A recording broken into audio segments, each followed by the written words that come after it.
नीरज चोपड़ा की जीत को भारत और पाकिस्तान का मुद्दा बनाने वाले एक पत्रकार ने जब नीरज चोपड़ा की मां से सवाल पूछा कि नीरज ने पाकिस्तान के खिलाड़ी को पीछे छोड़कर गोल्ड मेडल जीता है, इसके बारे में आप क्या कहेंगी? इस पर नीरज की मां ने उस पत्रकार को ऐसा करारा जवाब दिया जो हर हिंदुस्तानी को सुनना चाहिए। उन्होंने कहा, मैदान में खेलने वाले सारे खिलाड़ी एक ही होते हैं।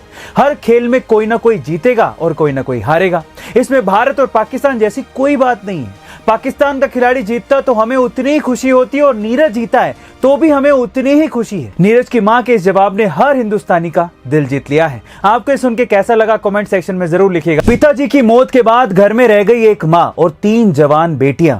अब घर में कोई भी मर्द ना होने की वजह से आस पड़ोस के कुछ लोग उस लड़की को और उसकी 2 बहनों को गलत नजर से देखते थे। तब उस लड़की को गुस्सा बहुत आता था और छेड़ने वालों से बदला लेने का मन भी करता था। एक दिन जब उसके हाथ में जैकी चैन की एक मार्शल आर्ट की किताब लगी तो उसने सोचा कि इस किताब में बताए गए दाव पेचों से छेड़ने वालों को सबक सिखाया जा सकता है।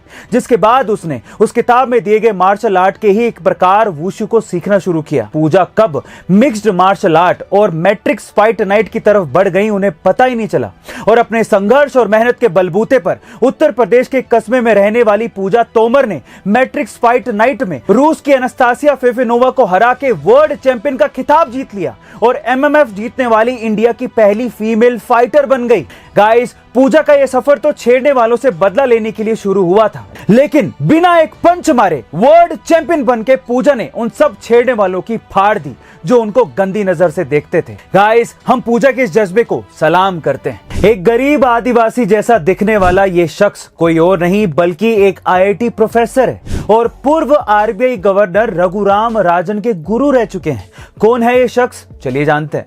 देखिए, वेशभूषा से एक आदिवासी दिखने वाले इस इंसान का नाम है आलोक सागर, जो एक समय पर आईआईटी दिल्ली के प्रोफेसर रह चुके हैं। उन्होंने अपनी पीएचडी की पढ़ाई अमेरिका के ह्यूस्टन यूनिवर्सिटी से पूरी की है। साल 1982 में उन्होंने अपनी आलीशान नौकरी छोड़ दी और मध्य प्रदेश के एक आदिवासी गांव कोचामऊ में बस गए। उनका यह मानना है कि आदिवासी ही सबसे ज्यादा प्रकृति से जुड़े हुए होते हैं, इसलिए उन्होंने आदिवासियों के साथ मिलकर 50,000 से ज्यादा पेड़ लगाए थे। एक बार जब पुलिस ने इन्हें शक के आधार पर पकड़ लिया तब दुनिया को यह पता चला कि इनके पिताजी एक आईआरएस अधिकारी थे और इनके नाम दिल्ली में करोड़ों की संपत्ति है। लेकिन आज भी आलोक जी अपना सादा जीवन ही जी रहे हैं और उनके पास बस 3 कुर्ता और 1 साइकिल ही है जिस पर घूम घूम के वो आदिवासियों के बच्चों को पढ़ाते भी हैं। गाइस, आलोक सागर जी जैसे व्यक्ति सदियों में सिर्फ एक बार ही जन्म लेते हैं। एक किसान एक व्यापारी को डेली 1 किलो मक्खन बेचता था। अब एक दिन परखने के लिए उस व्यापारी ने मक्खन को तोल के देख लिया कि वो मक्खन 1 किलो है कि नहीं है और वो मक्खन 1 किलो नहीं निकला। इस बात पे व्यापारी किसान को अदालत ले गया। अदालत में जज ने किसान से पूछा कि तुम किस बाट का इस्तेमाल करते हो?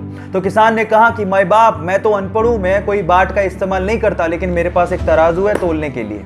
तो भी जज ने कहा कि तुम तोलते कैसे हो?